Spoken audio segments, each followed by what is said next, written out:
अस्सलाम वालेकुम एवरीवन। आज मैं एक छोटे से मैसेज के साथ आया हूँ और वो मैसेज है about the heat which is increasing day by day. आपने देखा होगा कि हर साल गर्मियों के रिकॉर्ड टूट रहे हैं। ये सिर्फ पाकिस्तान की बात नहीं है, दुनिया में India, Bangladesh, middle east, Dubai, Saudi Arabia, Europe, even though the coldest countries in the Europe, they are also suffering from the heat waves nowadays.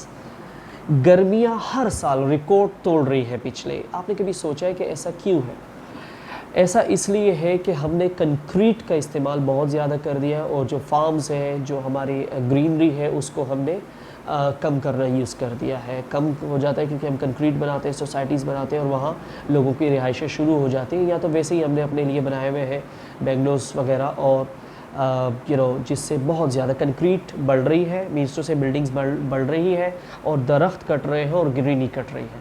सबसे पहली मेरी दरख्वास्त तो गवर्नमेंट से है कि इस चीज़ का बहुत सख्त नोटिस लिया जाए कि ग्रीनरी जहाँ पर है, जो कुदरती ग्रीनरी है, वो ज़मीन सोल्ड ना हो, वो बेची ना जाए, वो सेल ना हो। ठीक है, दुनिया में किसी भी कोने में, not to sell out the land which is already in green farms और ग्रीन, फाइन। सेकेंडली, जो दरख्त है उसके काटने पर ऑब्वियसली बहुत बड़ी पाबंदी होनी चाहिए। खैर, और जो हम नेशन है, जो पब्लिक है, मैं आपसे भी ये कहना चाहता हूँ कि अगर आपके घरों में दरख्त हैं, आपके आसपास दरख्त है, अगर है तो खुदा रहा उन्हें ना काटें। देखें, हम तो शायद आधी ज़िंदगी जी लिए हैं और आधी बाकी है, वो भी इसी तरह से गुजर जाएगी और ख़त्म हो जाएगी। लेकिन जो आने वाली नस्लें हैं, जिनके लिए हम जीते हैं, जिनके लिए हम कमाते हैं, जिनके लिए हम अपनी सारी सर्विसेज दे रहे हैं, जो कि हमारे कमिंग जनरेशन है, उसके लिए हम कैसी दुनिया छोड़ के जा रहे हैं।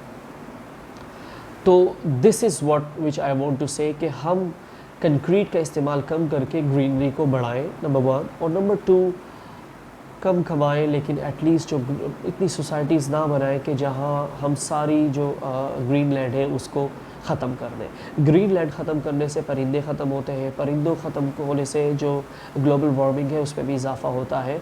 आप यकीन करें कि मैंने जो सर्विस लास्ट डे की है कि एक शहर जैसे कराची या मुंबई जितने शहर जितना एक बर्फ़ का हिस्सा रोज़ अंटार्कटिका से अलग होके समंदर में मेल्ट हो रहा है, यानी एक शहर जितना,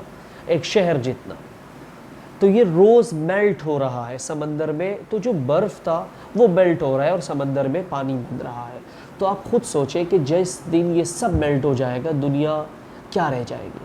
तो आप सबसे मेरी दरख्वास्त है कि जिनके आसपास दरख्त हैं उनकी हिफाजत करें, बहुत ज़्यादा हिफाजत करें, क्योंकि ग्रीनरी बहुत ज़रूरी है हमारे लिए। और जिनके यहाँ दरख्त नहीं है, मेरी नौजवानों से दरख्वास्त है, उन बुज़ुर्गों से दरख्वास्त है जो वॉक वगैरह करते हैं, और उन द यूथ और द जनरेशन जिनसे हमारी बड़ी उम्मीदें हैं, उनसे दरख्वास्त करता हूँ कि कम से कम they should plant some trees around them.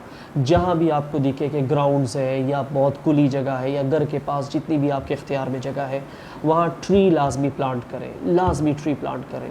उस दरख्त के नीचे अगर कोई बैठता है, कोई फ्रूट वाला बैठता है या कोई भी बैठता है, उसकी आपकी that's a good will for you. उसकी आपको नेकियाँ मिलती है, उसके आपको सवाब मिलता है, उसकी एक अच्छाई है, एक पॉजिटिव चीज़ है। और इसके अलावा भी tree is very important for us. Remember that to fight with this global warming, we have to plant trees. This is the easiest thing which we could do. So this is my request to everybody, and I hope so कि इंशाल्लाह हम इस पर काम करेंगे। Now inshallah we'll meet here in the lecture or or any other message. Till then, Allah Hafiz, take care, bye bye, hasta la vista, thank you.